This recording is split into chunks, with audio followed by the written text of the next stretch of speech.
राम राम दोस्तों। चलिए आज हम आपको दिखाते हैं अपनी महाकुंभ की यात्रा, जो हमने अपनी गाड़ी और अपने फ्रेंडों के साथ यह यात्रा पूरी करी है। हम अपनी यात्रा दादरी से शुरू करते हुए महाकुंभ की तरफ रवाना होते हैं। रास्ते में ट्रैफिक की जाम की वजह से हमें अपना रूट डाइवर्ट करने पड़ते हैं और फिर हम गांवों के रास्ते होते हुए कच्चे रास्ते से निकलते हुए महाकुंभ की तरफ बढ़ते हैं। प्रयागराज के रास्ते चारों तरफ से ब्लॉक कर ही दिए गए हैं। ट्रैफिक काफ़ी दूर दूर तक लगा हुआ था और उसकी वजह ये थी कि पब्लिक का वहाँ पर पहुँचना अत्यधिक मात्रा में बहुत ज़्यादा थी, इसलिए ट्रैफिक को अंदर जाने की अनुमति नहीं थी।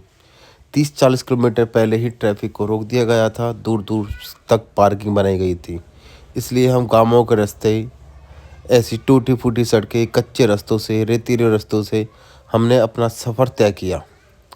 चलते चलते हम प्रयागराज की तरफ बढ़ते चले गए। रास्ते में काफ़ी परेशानियाँ रहीं, फिर भी लेकिन सफ़र तो हमें पूरा करना ही था। दोस्त थे साथ में, सफ़र अच्छा था, हंसते रहे, बोलते रहे और एट लास्ट हमने प्रयागराज के में अंदर एंट्री कर ही ली। प्रयागराज के अंदर का नज़ारा हमने देखा, काफ़ी अच्छा लगा हमें। और प्रयागराज की सड़कों पर नई नई जगह, हर गोल चक्कर पर कुछ ना कुछ नई मूर्ति कलाएँ आकर्षक थी।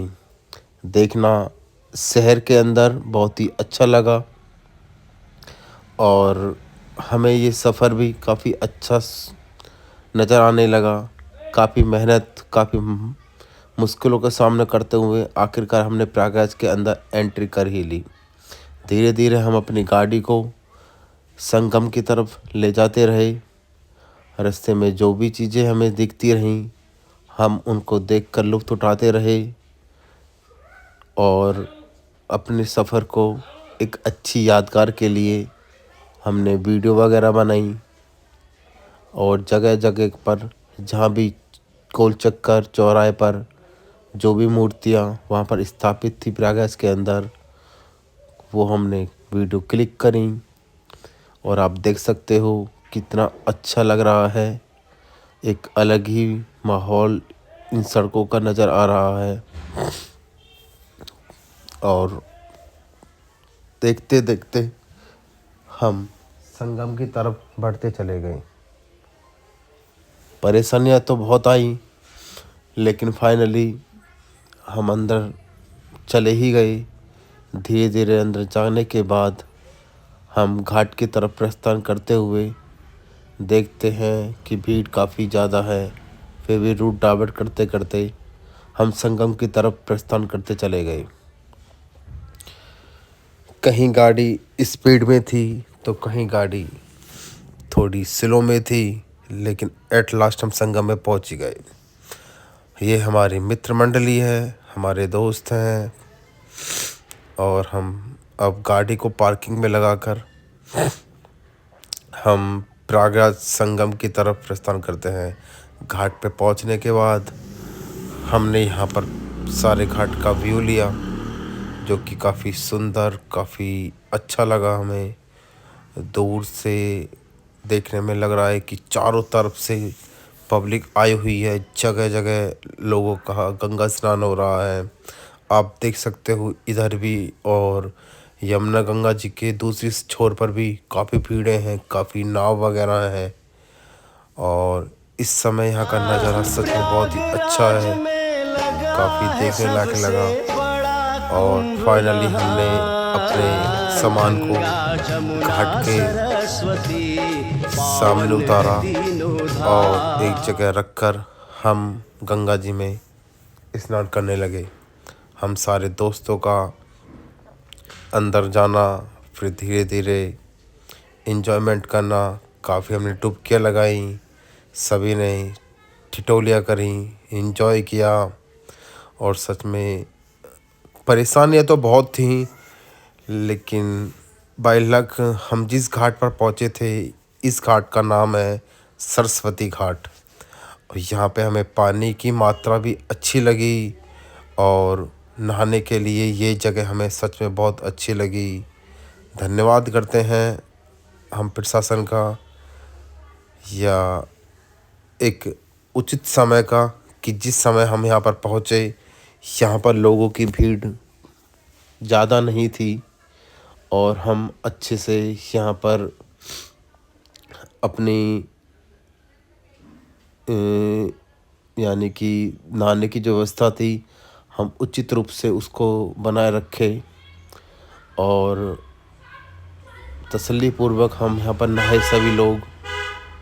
और देखते ही देखते हम यहाँ पर 1-2 घंटे आराम से हमने यहाँ पर बिताए। काफ़ी मोमेंट हमने यहाँ के क्लिक किए। बहुत ही अच्छी तरह से हम यहाँ पर नहाए। सभी दोस्त एक दूसरे से एंजॉय कर रहे थे और मतलब कि जो परेशानियाँ थी लोग उठा रहे हैं, ये बात तो है ही खैर, लेकिन कोई इंसान किसी घाट पे पहुंचता है, कोई किसी पे पहुंचता है।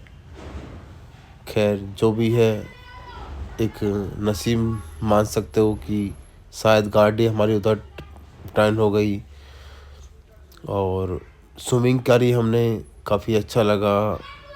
वोटिंग वगैरह थी यहाँ पर, बहुत ही महंगा हिसाब किताब था उनका और वेटिंग लिस्ट भी बहुत ज़्यादा थी, लेकिन फिर भी हम यहाँ पर ही नहाए।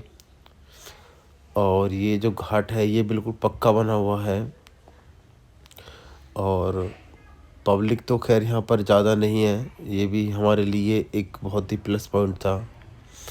सभी नहाते, काफ़ी देर तक नहाते रहे और उसके बाद फिर हम यहाँ पर एक एक करके सभी ने मुंडकियाँ लगाई। सभी दोस्त एक दूसरे से मस्ती कर रहे थे। अच्छा लगा मिलकर, संग आए हम और इतना कठिन जो भी ये सफ़र था हमने बड़ा आसान बनाया, क्योंकि जिस तरह की परेशानियाँ लोगों के सामने आ रही थीं, लोग परेशान थे, उसके हिसाब से शायद हमें परेशानियाँ तो हुई, लेकिन फिर भी जो घाट पर पहुँचते समय हमें जितना कम समय लगा वो शायद हमारे लिए बहुत ही प्लस पॉइंट था, या फिर एक बहुत ही अच्छा हमारा लक समझो कि हमें मैक्सिमम सिर्फ 500 मीटर की दूरी पर ही गाड़ी खड़ी करने की जगह मिल गई थी और हम आराम से घाट की तरफ आ गए थे। ये घाट हमें सच में बहुत अच्छा लगा। हालांकि और जगह जो भी घाट वगैरह थे देखा है मैंने, वो कच्चे घाट हैं और काफ़ी गंदगी भी है, लेकिन इस सरस्वती घाट पर बहुत ही साफ़ जल हमें दिखा और पानी भी अच्छा था। नहाने की जो व्यवस्था थी वो बल्लियों यानी बैरिकेडिंग लगाकर वो एक जगह इन्होंने दे रखी है कि इतने ही जगह में आप गंगा स्नान करें, इससे आगे ना जाएं। और जहाँ पर हम लोग ये नहा रहे हैं, स्नान कर रहे हैं, यहाँ पर नीचे बिल्कुल फर्श बना हुआ है और मतलब कि नीचे कोई ऊबड़ खाबड़ जगह नहीं है बिल्कुल भी। एक बिल्कुल जो होती है स्लेब वगैरह बना के सीढ़ियाँ 2-3 स्टेप बाय स्टेप 4-5 सीढ़ियाँ बनाकर उसके बाद नीचे बिल्कुल फर्श बनाकर बिल्कुल सारे में आप घूम सकते हो। आप देख रहे हो यहाँ पर जहाँ पर हम खड़े हैं, स्विमिंग कर रहे हैं, नहा रहे हैं, यहाँ पर एक बहुत ही नीचे फर्श बना हुआ है और उस फर्श पर जैसे कि स्विमिंग पूल के अंदर पानी को कलेक्ट कर दिया जाता है उसी तरह से कलेक्ट किया हुआ है। आप पीछे देख सकते हो मेरे, वो जो बल्लियाँ लगी हुई है ना, सिर्फ नहाने की जो व्यवस्था है उसके अंदर ही इन लोगों ने की है। उससे आगे जाना यानी कि जान के लिए काफ़ी खतरा है, इसलिए हमने बैरिकेटर के अंदर ही नहाना उचित समझा। और यहाँ पर आप देख सकते हो जो पानी की जो मात्रा है वो काफ़ी गहरी है और इससे ज़्यादा अगर हम जाते हैं तो शायद हमारे लिए ख़तरा होगा। नहा धोकर हम यहाँ से फ्री हुए, उसके बाद हमने यहाँ पर वीडियोग्राफी की, फ़ोटो वगैरह लिए और काफ़ी इन्जॉयमेंट किया। सफ़र हमारा सच में जितनी मुश्किलों से निकल कर बाहर आया था, एट लास्ट हमें उतना सुकून मिला, उतना आरामदायक मिला। नहाने के बाद सच में दिमाग को बहुत ठंडक मिली, शरीर बिल्कुल खुल गया। और यानी कि जो मेहनत थी, जो 12 घंटे हमने सफ़र में तय किए थे, वो एट लास्ट प्रयागराज आने के बाद, गंगा स्नान करने के बाद हमें सच में बहुत ही अच्छा लगा। ये सफ़र हमारे और हमारे दोस्तों के लिए एक यादगार सफ़र बना रहा। 2025 का ये महाकुंभ 144 साल बाद जो आया है, इस पावन पर्व पर, इस पावन भूमि पर हमें नहाने का जो उचित अवसर प्राप्त हुआ है, हम उसका बहुत बहुत धन्यवाद करते हैं अपने इस प्रशासन का भी, जिन्होंने यहाँ पर इतनी उचित व्यवस्था बनाई है। हालांकि परेशानियाँ होती हैं, लेकिन फिर भी कुछ हद तक प्रशासन ने काफ़ी अच्छा यहाँ पर जो व्यवस्थाएं बनाई हैं वो काफ़ी अच्छी हैं। और जब इतना जन सैलाब होता है तो भीड़ इकट्ठी जब होती है तो परेशानियाँ तो खैर आती ही हैं। और घर से निकलने के बाद अगर सफ़र में परेशानी ना आए, ऐसा तो पॉसिबल हो ही नहीं सकता। फिर भी जो भी हमने सफ़र तय किया, उसको काटते निकालते परेशान होते हुए हम यहाँ तक पहुँचे। और नहाने के बाद हमने अपने सफ़र को एक उचित मोड़ दिया, और इस पल को, इस समय को एक वीडियो के माध्यम से इसको कलेक्ट किया, ताकि पूरी हॉल लाइफ हम इस अवसर को अपनी लाइफ में इन फ्यूचर में कभी भी देख सकते हैं। दोस्तों, वीडियो अगर अच्छी लगे तो इसको लाइक करना, सब्सक्राइब करना और शेयर करना बिल्कुल ना भूलें। ठीक है दोस्तों, ऐसे ही मिलते रहेंगे हम आपसे अपने किसी टूर एंड ट्रैवल्स वाली किसी भी वीडियो को हम बनाकर आपको शेयर करते रहेंगे। ठीक है दोस्तों, जय श्री राम।